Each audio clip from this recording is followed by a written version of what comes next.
In addition to my role in Australia, I also sit within our Asia Pacific regional leadership team, and I also sit within what's called our Global Centre of Excellence for Family Business. And so within that global centre, thought leadership is a key element of what we do. And to your point, as we started to evolve our thinking, bringing in academics and universities and also bringing in families to support us in the development of our thought leadership has been really important. And what that's given us is different perspectives. We're allowed to look at things through the eyes of a consultant, but also through the eyes of the research that many of these academics are doing across the world.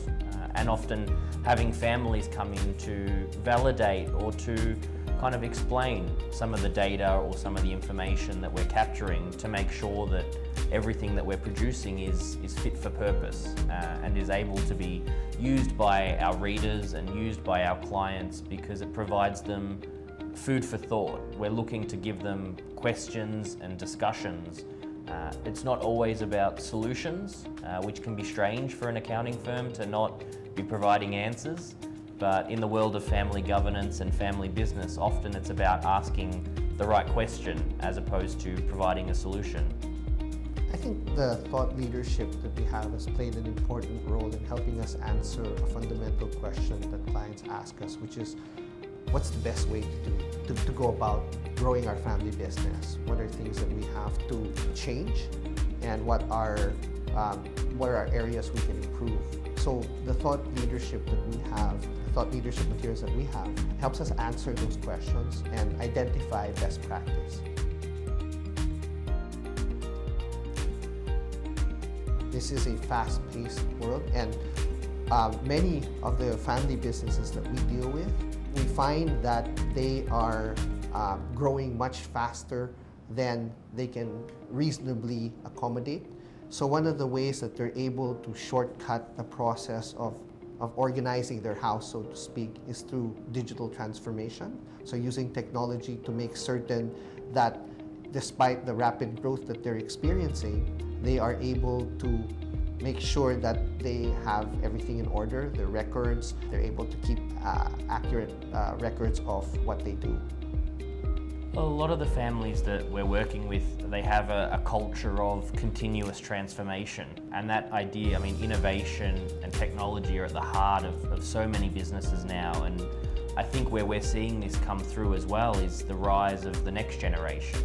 And so in many cases, a lot of the businesses that have been established for 1, 2, 3 generations have continued to adapt and grow, but it's the new energy or the insight of a digital native generation coming through to leverage the experience and the wisdom of the senior generation in parallel with the next generation's adaptive mindset around technology and digital transformation. So within KPMG, it's a huge area of focus and something that we're looking at both from the business side and also from the family side.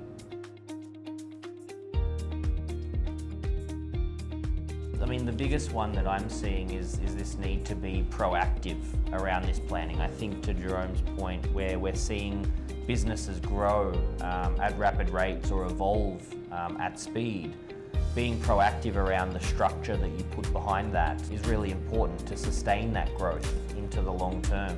ESG is another one, sustainability within both the sustainability of the business, but also sustainability in terms of the people, planet, and wider piece is a huge element that a lot of families are focusing on and have been focusing on for many years. So getting better at being able to measure and have accountability and present that back to the market is something that we're seeing evolve. So those would be my main two. I think focusing on sustainability and ESG going forward, and also we haven't touched on succession as much, but the process of succession through the next generation. It's something that in many economies around the world, there's a huge intergenerational transfer of wealth that's currently taking place. And so being able to support that, but also understand that that transition doesn't have to be binary. It's not a point in time event. And so being able to prepare and plan in advance can be very helpful to the family. What we're seeing with Philippine companies is the need for consistent innovation, and Daniel was talking about being ready to make those changes, having the right structure in order to take off from.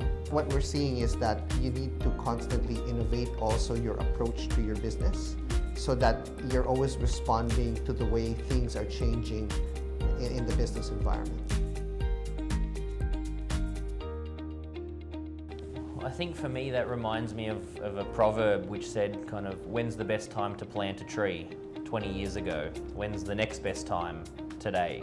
And so it kind of speaks to that proactive mindset around being prepared for the change and the increased complexity that will come from being in business together, and particularly being in business together with family.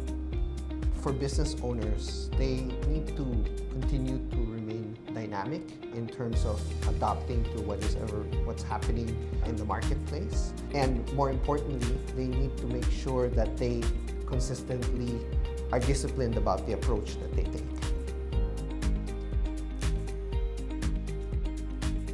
I mean, one of the best pieces of advice I got was that even if Roger Federer needs a coach, everyone needs a coach. And so having an advisor is not about having someone who knows more than you or is better than you, but it's often about providing that independent, unbiased perspective. We're very lucky in the work that we do that we get to spend time with different families at different stages of their life cycle across the globe, from different cultures and different industries. So the ability to come in with that level of independence and bias is really helpful, and the ability to share with them what they may be facing in the future, and to do so with a structured process to give them a chance to be able to see how they can get to that end result. I have a favorite Latin line which is Quo Vadimus, which is where are we going? And I think you typically need advisors so that they can help you identify where you want to go, and more importantly, help you get there.